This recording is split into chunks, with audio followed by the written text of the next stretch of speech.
Le journal.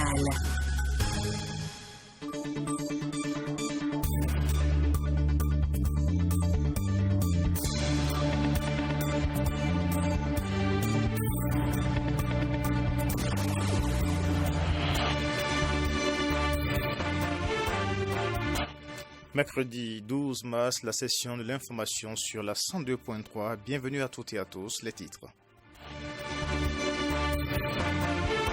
Dès lundi prochain, les enrôlements RAVIP ne se feront plus au siège de l'ANIP, mais plutôt dans les arrondissements. Le gestionnaire mandataire de l'agence l'a annoncé à travers un communiqué ce mardi. La ministre des Affaires sociales, Véronique Tony-Fodé, a lancé mardi un atelier sur la réduction des inégalités genre contre le VIH-Sida au Bénin. Une équipe de la rédaction était de la partie. Vous aurez le compte rendu. Sport, les organisateurs de la 16e édition du Tour cycliste du Bénin étaient face aux hommes des médias. Mardi également, le point des préparatifs du Tour était au cœur de cette rencontre de presse. Diaspora Info midi, nous aurons également et bien sûr l'actualité internationale. Merci de rester avec nous pour la suite. Corneille Aïssé.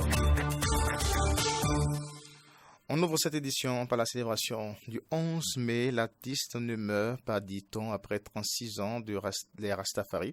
Continue d'honorer la mémoire de Robert Nesta Marley, créateur du mouvement Rastafari. Pour cette année 2021, les étudiants de l'ensemble artistique et culturel de l'UAC ont organisé un géant concert pour les mélomanes du reggae. Espoir Roumambou pour le reportage.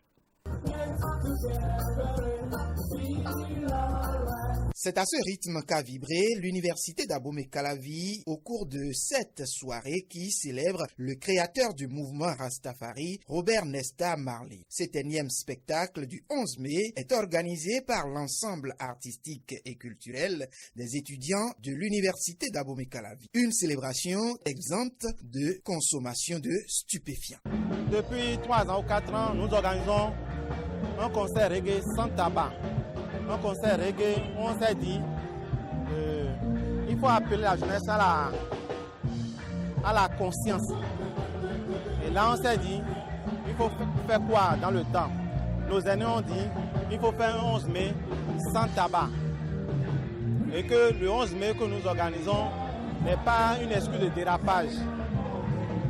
Et nous célébrons la conscience nègre. Pour nous, le 11 mai, c'est un moment de se distraire, de chanter les mélodies de Bob Marley, de Lucky Dubé, de Alpha Blondy. Au cours de la soirée, les casseurs, l'orchestre de l'EACE a fait planer les spectateurs.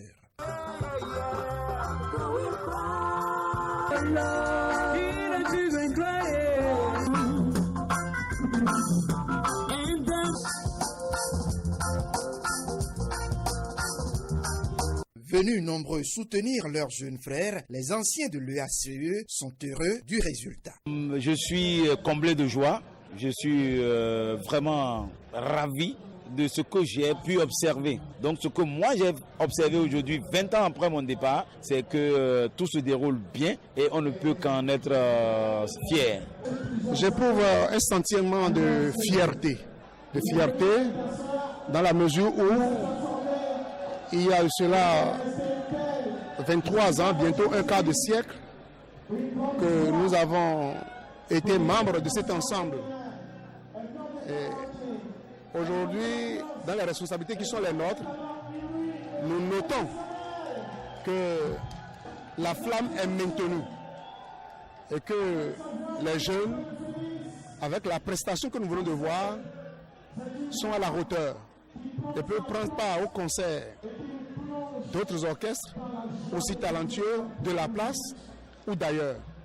Pour ces anciens, le mouvement Rastafari est un mouvement de paix. La musique reggae, ils seront également, vous savez, c'est la seule musique où on ne chante pas pour chanter.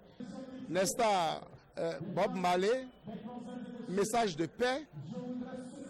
Nous sommes venus passer un message de paix au lendemain des élections que nous venons de traverser. Notre pays continue de se révéler comme un pays de paix. Et Nesta Bob Marley n'a jamais été un messager de la guerre. Il n'a jamais été un messager des troubles. C'est ce message-là que nous avons passé à la jeunesse qui se trouve devant nous. Robert Nesta Marley a quitté ce monde le 11 mai 1981. Et depuis lors, les fans de la musique et de son idéologie ne cessent d'honorer sa mémoire.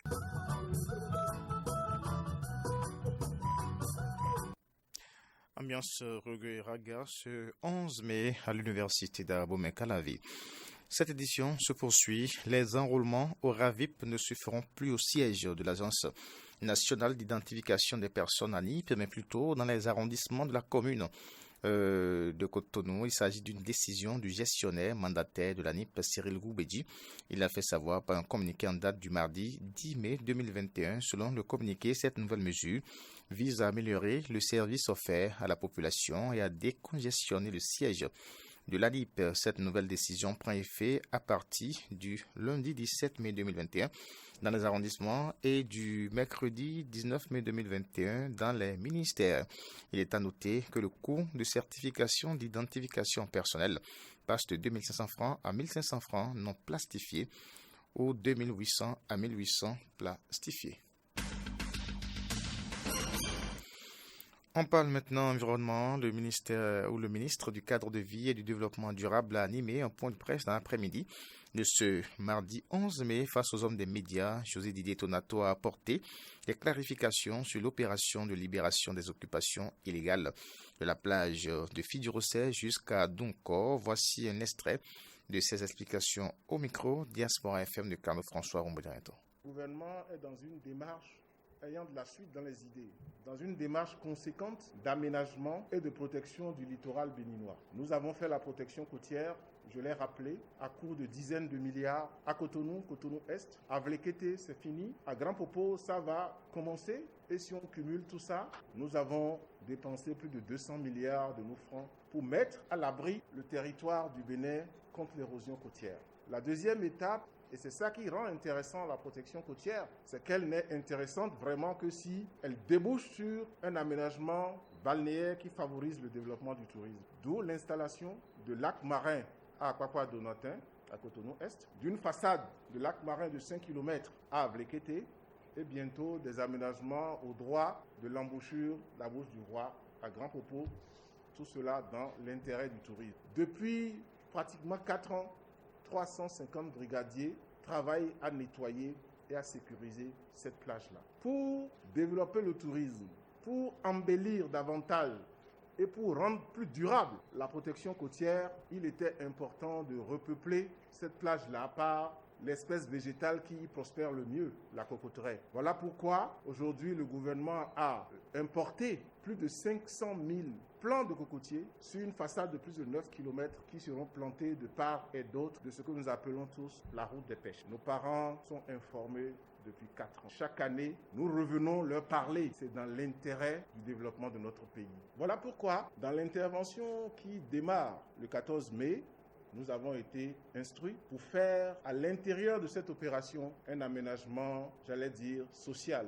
Il y a des noyaux villageois de pêcheurs qui vivent de l'activité de pêche, qui sont installés à la plage depuis des lustres. L'aménagement foncier qui se fait au nord de la route des pêches a prévu de réaccommoder, de réinstaller ces noyaux villageois-là. Voilà pourquoi, pour l'instant, parce qu'il y a des contraintes liées au calendrier scolaire, nous allons permettre à ces noyaux villageois et à leurs enfants de pouvoir suivre jusqu'à la fin le calendrier scolaire et de pouvoir aller à leurs examens en toute quiétude. À l'instant, Didier José Tonato, ministre du cadre de vie et développement durable. Ouverture mardi de l'atelier d'évaluation basé sur le genre de la riposte nationale au VIH-Sida, présidé par la ministre des Affaires sociales de la microfinance. Le projet vise à mettre fin au VIH-Sida en réduisant les inégalités sur le genre. Carlo François Rombodirento pour le compte rendu. La nouvelle stratégie de l'ONU-SIDA 2021-2026 envisage de mettre fin au VIH-Sida en mettant fin aux inégalités. C'est dans cette optique que Véronique Toïfode-Mewanou, ministre des Affaires sociales de la microfinance, a procédé à l'ouverture ce mardi 11 mai 2021 de l'atelier de lancement national de l'évaluation basée sur le genre de la riposte nationale au VIH-Sida. Un atelier organisé de commun accord avec l'ONU-SIDA au Bénin pour réduire à 10% l'occurrence des inégalités de genre dès 2025. Ces inégalités sous-tendent la stigmatisation, la discrimination et la criminalisation liées au VIH qui accroissent la vulnérabilité des populations à contracter le VIH et malheureusement à décéder de maladies liées à cette pandémie. Les inégalités de genre sont à l'origine de la prévalence et de l'incidence plus élevée du VIH chez les femmes comparativement à celle des hommes, mais également chez certaines populations clés comparées au reste de la population. Au Bénin, la prévalence du VIH selon les données d'estimation et de projection du Spectrum en 2019 est de 1%, avec une prédominance au niveau des femmes qui affiche une prévalence de 1,2% comparée à 0,7% chez les hommes. Pour la ministre, analyser la réponse nationale au VIH dans une perspective genre permettra de rendre les ripostes au VIH transformatrices, équitables, fondées sur le droit. L'objectif est donc bien précis. Il permettra donc de présenter aux acteurs décisionnels la démarche méthodologique harmonisée selon le contexte du Bénin, de présenter les rôles et responsabilités des différents acteurs impliqués dans le processus, de démarrer avec la collecte de données sur certaines thématiques, de présenter les prochaines étapes et de procéder à la remise officielle de la lettre de recommandation aux consultants. La mise en œuvre des conclusions et recommandations de cette étude devra permettre, en fin de compte, de rendre les ripostes au VIH transformatrices, équitables, fondées sur les droits et de ce fait plus efficaces. C'est par la remise officielle aux consultants de la lettre de recommandation que cette cérémonie de lancement officielle a pris fin.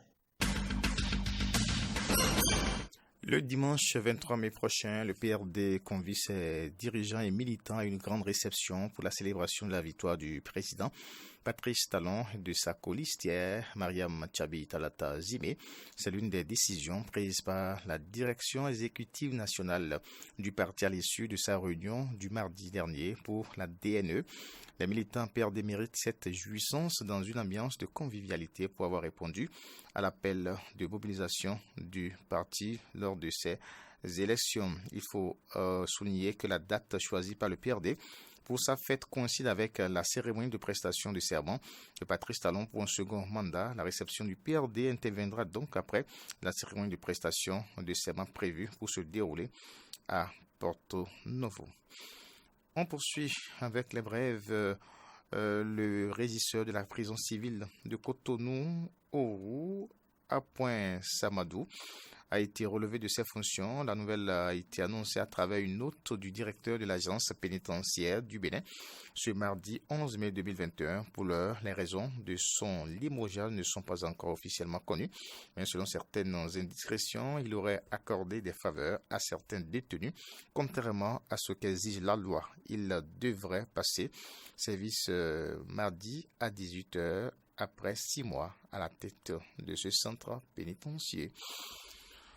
Info toujours au plan national. À la fin du mois de Ramadan, il est fréquent que des fidèles relâchent dans les bons comportements à quelques heures de la célébration de la fête du Ramadan. L'imam Lawal Tahirou adresse une série de messages à toute la communauté musulmane. Suivant. Le premier message, c'est de prendre toutes les dispositions pour faire dans les règles édictées par nos sources fondamentales, qui n'est rien d'autre que le Coran et la Sunna. Et quand on se réfère à ces sources fondamentales, on voit que pour ce qui concerne la fête du Ramadan, la première chose à faire, c'est de s'acquitter de cette aumône-là qu'on appelle Zakatul Fitr ou encore Sadaqatul Fitr, qui est une aumône qu'il faut prélever avant d'aller à la place Idi. Et on prélève ça en tenant compte, bien évidemment, d'abord de sa propre personne et des membres constitutifs de sa famille. On prélève pour soi, pour madame, pour le nombre d'enfants qu'on a à charge, par une mesure qu'on appelle ça, qui est les poignées de main mai, juin, 4 fois pour quelqu'un et les savants l'ont estimé à 2,5 kg ou bien à 3 kg au plus des denrées, des céréales et autres que nous consommons. Outre ça, l'autre élément très important que nous avons à dire, c'est de savoir qu'à la place Idi, quand on va là-bas, certes, il faut s'habiller décemment. Si je n'ai pas les moyens, je peux porter ce que j'ai à la maison, pourvu que je puisse être beau. Parce que le prophète dit, qui veut dire Dieu est beau et il n'agrée que ce qui est beau. Donc voilà un peu ce qu'on peut dire. À la place Idi, on voit les gens qui se lèvent encore pour faire des prières surrogatoires. Une fois qu'on est à la place Idi, on fait des invocations pour partir. Et quand tu es là, il n'y a plus une prière à observer. Tu fais tes invocations et tu écoutes religieusement le sermon de l'imam. Et à la fin, tu rentres à la maison et vous fêtez. Et il faut noter, avant d'aller à la place Idi, il est recommandé de ne pas jeûner pour partir. Il faut manger quelque chose avant de se rendre à la place Idi. Et le message le plus important, c'est que courant le Ramadan, on voit beaucoup d'affluence dans les mosquées. Pendant ce mois, on voit beaucoup de personnes se donnent à des pratiques religieuses. On va jeûner, on va prier, on va veiller. Mais attendez-vous pour voir. Une fois la fête terminée, on dit au revoir aux mosquées. On dit au revoir aux pratiques religieuses. Ce qui est une erreur grave que nous commettons. Parce que le Coran nous dit qui veut dire adore ton Seigneur jusqu'à ce que la certitude te parvienne. C'est quoi la certitude? L'adoration n'est pas limitée dans un espace, dans un temps donné. On adore son Seigneur jusqu'à notre dernier souffle, jusqu'à notre dernier jour sur terre. Les nouvelles africaines et internationales. Au Nigeria, la fin du Ramadan laisse craindre une multiplication des violences. L'armée a confirmé ce mardi 11 mai qu'une dizaine de fidèles a été kidnappée dans la région de Katsina, au nord-ouest du pays, au nord-est du pays toujours. La ville de Maïdougouri a été visée par une attaque de Boko Haram mardi dans la soirée. Le chercheur Vincent Fauché a rappelé sur Twitter que le groupe djihadiste a pris l'habitude de redoubler et bien sûr avec ces attaques en période de fin de Ramadan. En Guinée, un site a été créé pour vérifier les promesses de campagne du gouvernement. L'association des blogueurs guinéens Ablougui suit chaque programme et chaque promesse formulée par le gouvernement pour la période 2020-2026. Ce travail de veille est disponible en ligne et a pour but de porter les débats sur le fond et dépasser les querelles politiques. L'association des blogueurs de Guinée a répertorié 357 promesses formulées, notamment dans le projet de société du gouvernement et dans le discours de politique générale du Premier ministre. Le panel indépendant pour la réparation et la réponse aux pandémies appelle à des réformes urgentes du système sanitaire international. Il s'agit d'un groupe d'experts mandatés par l'OMS. Si nous ne faisons rien, nous ne pourrons pas nous protéger de la prochaine pandémie. C'est l'avertissement ce mercredi 12 mai de ce groupe d'experts. Trop de temps a été perdu au début de la pandémie par les États et l'OMS. Les experts appellent les États riches et les fabricants à autoriser tous les pays à fabriquer leurs vaccins en leur octroyant des systèmes ou des licences plutôt volontaires. Ils demandent également l'envoi automatique d'inspecteurs de l'OMS sur le terrain et la création d'un organe spécialisé dans les pandémies semblable au Conseil de sécurité. Et puis avant de retrouver le sport aux États-Unis, certaines villes comme New York ont ouvert la vaccination à tous.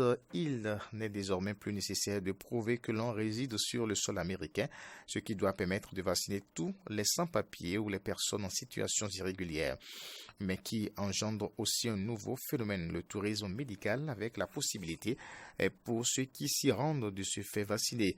Si certaines villes américaines n'hésitent pas à vendre ce tourisme médical, les élus locaux plaident plutôt en faveur de l'envoi de vaccins dans ces pays afin de ne pas empêcher ceux qui n'ont pas les moyens de voyager de se faire vacciner.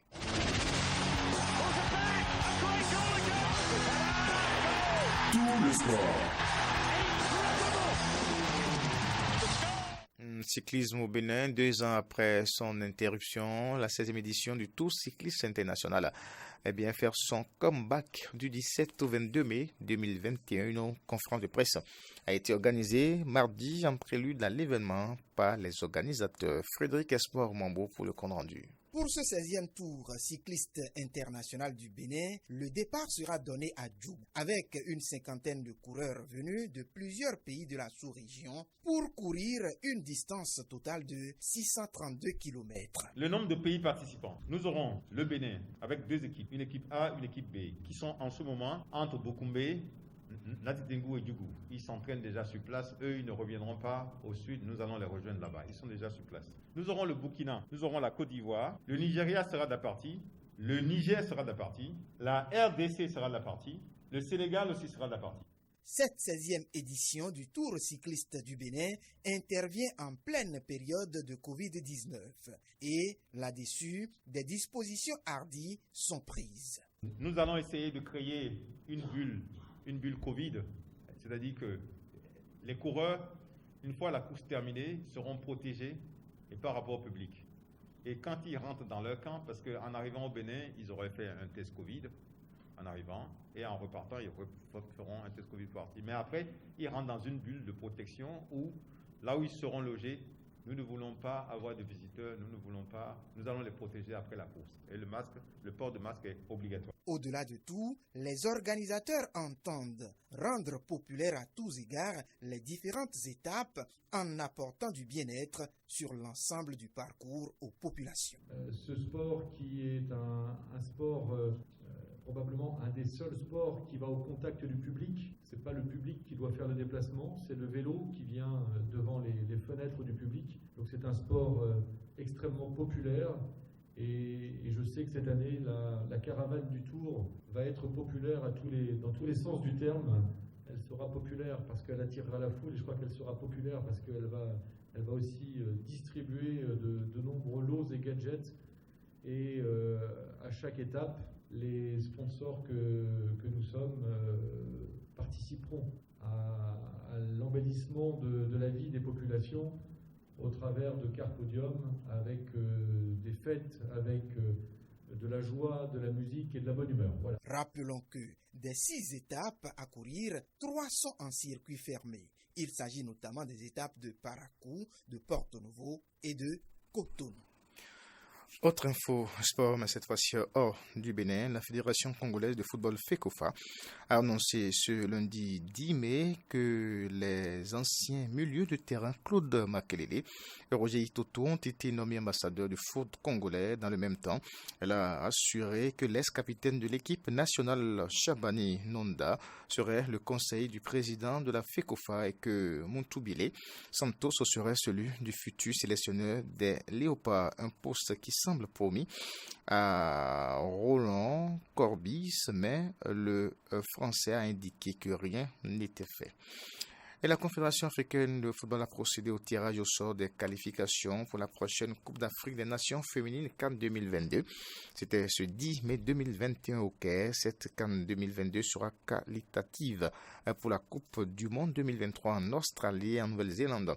44 pays sont officiellement sur la ligne de départ pour disputer la prochaine Coupe d'Afrique des Nations féminines. CAN 2022, la première à 12 équipes de l'histoire. Les qualifications qui vont débuter en juin 2021 se dérouleront en effet par sous-région.